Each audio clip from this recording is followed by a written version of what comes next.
This Icon podcast is hosted and sponsored by Sphere Rocket Virtual Assistants, a leading provider for your virtual assistants and outsourcing needs. Owned by one of the top-ranking EXP agents, Justin Nelson.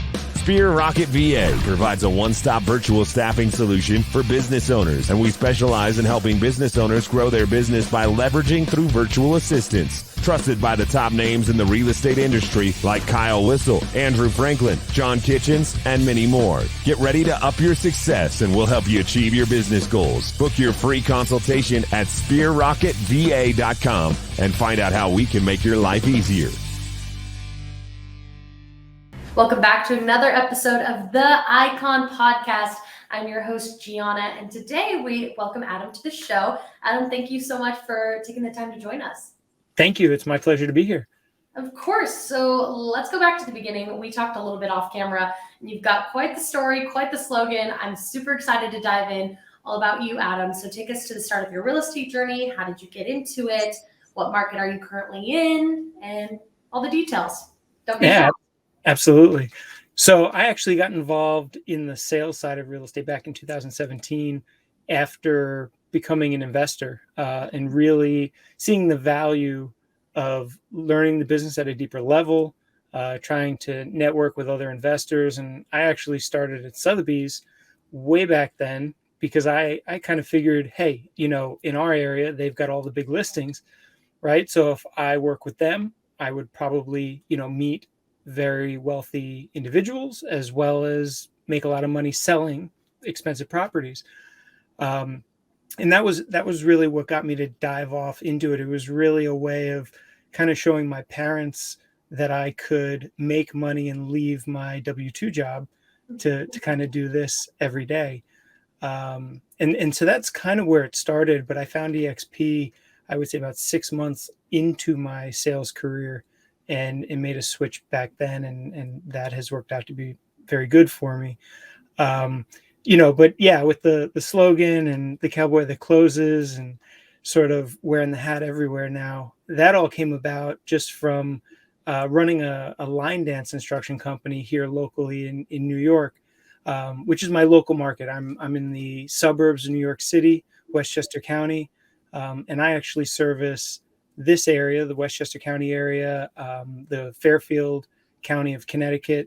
I'm licensed in New York, Connecticut, Rhode Island, and Massachusetts. And I kind of just hug the coast and work that, for the large sphere that I have in that area. But I just started wearing the hat everywhere because the line dancing people didn't recognize me on the real estate side, and the real estate people didn't recognize me on the line dancing side. And it was a way to kind of merge those two together. The two worlds had to collide. That's fabulous. And, before we got to recording here, you said that this was the best marketing strategy you never knew that you had to combine those worlds. Would you mind talking a little bit about that? Yeah. I mean, everybody says you need to be unique and you need to be yourself. And I feel like a lot of us tend to struggle when you're getting into real estate. How do you actually get yourself to be different? And it's really funny because it took making a Bitmoji for me to actually decide to do it. And I had been so against that because it felt like it was something for little children. And I had my mom and my sisters and my now fiance all playing with these little cartoon characters. So I was like, all right, fine, I'll make you guys happy and I'll make one. And when I put the cowboy hat on the Bitmoji, it looked more like me wearing the cowboy hat than without.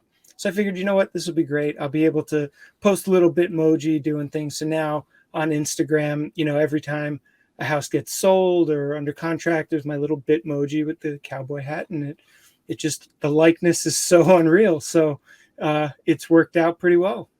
That's awesome. What a unique story and branding that, you never really even intended, but it just came so naturally and with the way that you work and the things that you enjoy. And that's really cool, Adam. So, you said you got into EXP pretty early, about 6 months into your sales career. Now, what drew you to EXP from another brokerage? That move isn't easy in general. So what made it seem worth it to you? That's an awesome question, because even being here for a little over 3.5 years, and talking to a lot of agents, because the model seems so strong to me, and it did from the moment that I heard about it. It's very interesting to actually look at why it was so strong and so clear to me, and not necessarily to some other people. For me, coming from the investor world and seeing how collaborative investors are when you're putting together deals, whether they be large multifamily deals or even smaller portfolios, it's something that is, I always said it to people, the sales side is very cutthroat and the investor side is very collaborative. So the moment that I heard the EXP model and realized that as owners of the company, right, that was something that Sotheby's, they don't really care about when it comes to the agents. That was something that was very attractive, knowing that myself and anybody else that I get into business with will own parts of the company. And really the revenue share was super, super life-changing. I had been shown the Keller model when I got my license, and it didn't seem overwhelmingly helpful. When this model was able to be explained to me very clearly, what the numbers were and how they worked, that transparency sealed the deal for me. My education's in engineering, structural, and I need to understand the way something works in order to be involved with it. And I hate to even bring the word network marketing into the equation, because I don't think that that's what this is. I think that EXP has the same business model that any of the franchise models have. It's just, instead of us all being at the bottom, it puts us into the pyramid, managers and such are in those other companies. But it was just very interesting that you can calculate exactly how you can earn money and where it's going to come from. And you have a vested interest in helping others to get there. Absolutely. So you said that, that investor part of your brain really was drawn to EXP, and you had seen the model. It made sense. They had the proof to back it. They had the team to back it, and they have the resources for you to be able to grow and to really crank up your scalability. So is that still the number one reason you're with EXP, is that investor side? Because I know they've got collaboration, stock options, revenue share, or is there something else after joining the EXP team that you have fallen in love with? I mean, I have to say, there is something you discover at EXP almost weekly, right? And it's stuff that may be changing because of the growth and the size of the company, and then they can offer better things to everybody, or because it is so robust, you just find new things that are incredible. I know that there are some challenges, right, that ultimately will come with not necessarily being watched in an office scenario daily, where you're reporting to somebody's chair in front of somebody else. But it's absolutely incredible when you take advantage of the tools that are here, how easy it is to have the same support, but better freedom. And yeah, I get approached by brokers all the time to make a switch. And I can't help but just say to them, if you literally had the option to have all of the streams of income and the support structures and everything that I have, how could you make the choice and go to XYZ company? You're taking half of those things or 3/4 of those things away from me. Why would I want that?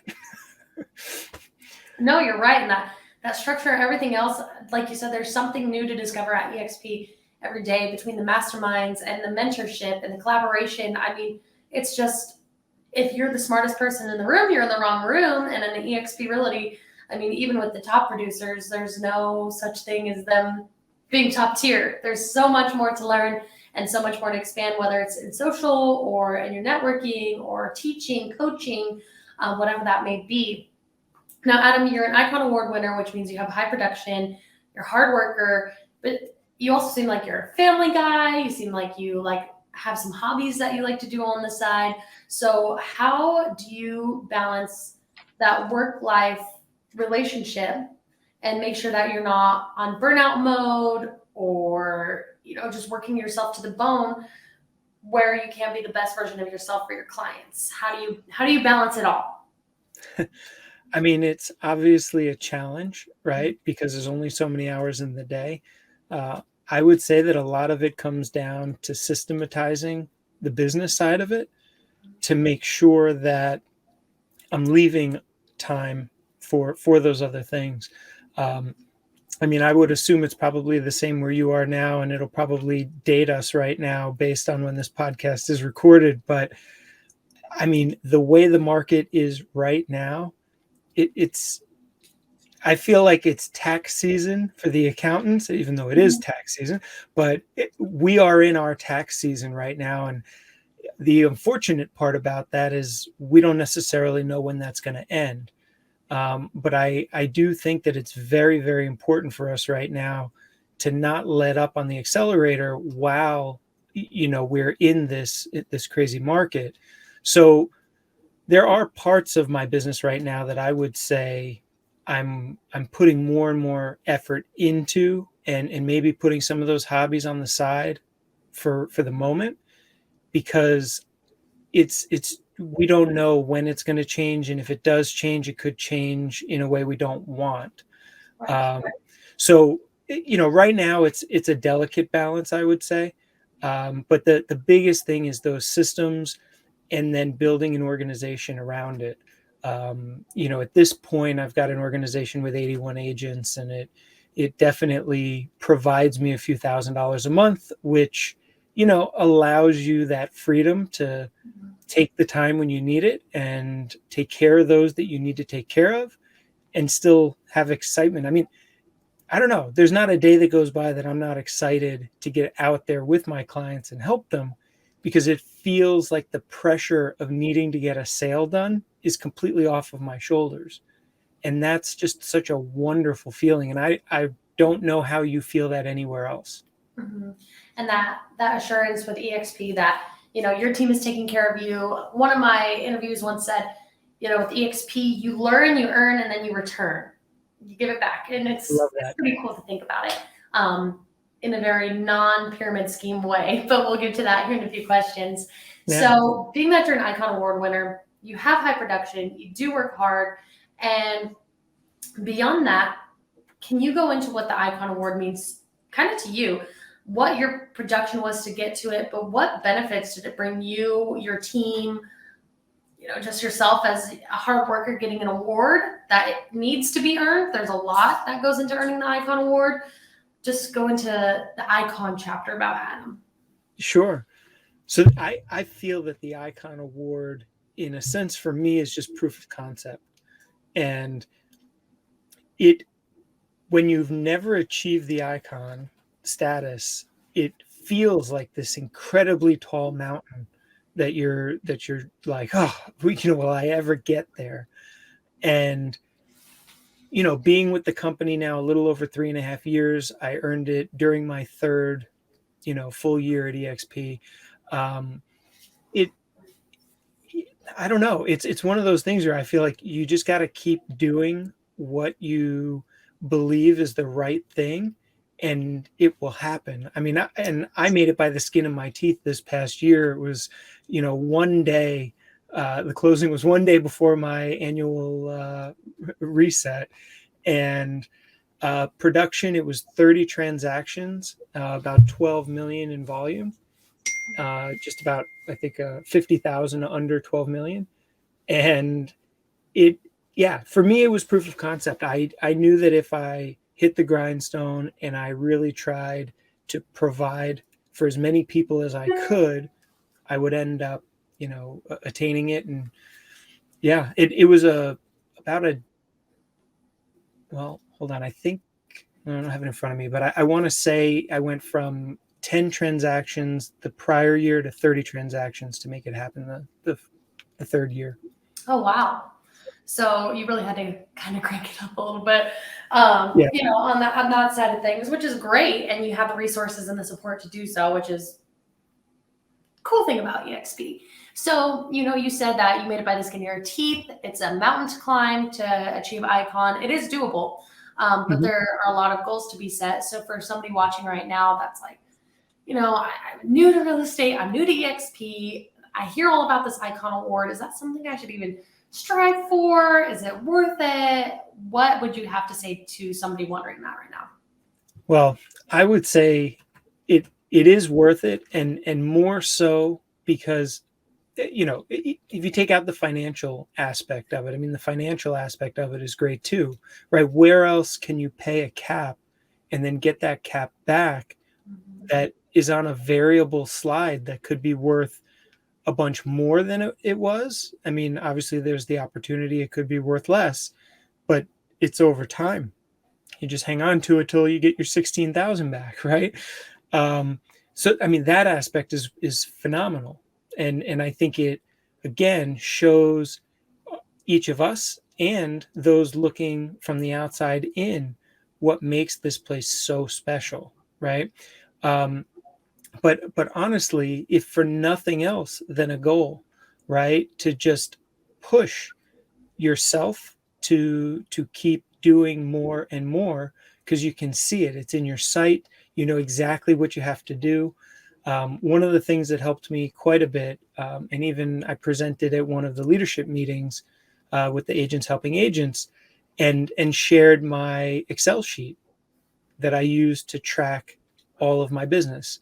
And the most important part about that is I can see exactly how many deals I still need in order to reach Icon. It shows me all of the financials as far as based on what commissions I'm earning, what I'm taking in, what I'm paying EXP, and makes it very, very easy to calculate. And I know, oh, all right, I'm coming up on this date. I've got to get a couple in here. It's very helpful. But Yeah. again, I just think to be able to say to somebody that I've achieved it is it's worth, I don't know, it's invaluable to me because it just shows that it's not some pie in the sky type thing that nobody can achieve. Yeah, it's not just any award. It's not just hardware. I mean, it's reinvesting into you, which is really cool. It's more than the plaque. It's more than the trophy. It's I guess it's not tangible, but it is because it's stock. But there's more rewards above that. There's the recognition. I mean, everything that goes within the Icon Award makes it well worth it. So Absolutely. for an agent that's not with EXP, but they are at the Icon production and they're looking at EXP and they're like, this is too good to be true. I don't know why all these agents are making the jump. This is a pyramid scheme. Like something's up here, and I'm not making. I don't even talk to me about EXP because basically they don't know what they don't know, but their walls are up to it. What would you have to say to somebody with that skepticism? Yeah, I mean, I think the biggest thing is they have to look within and say to themselves, where is this business coming from?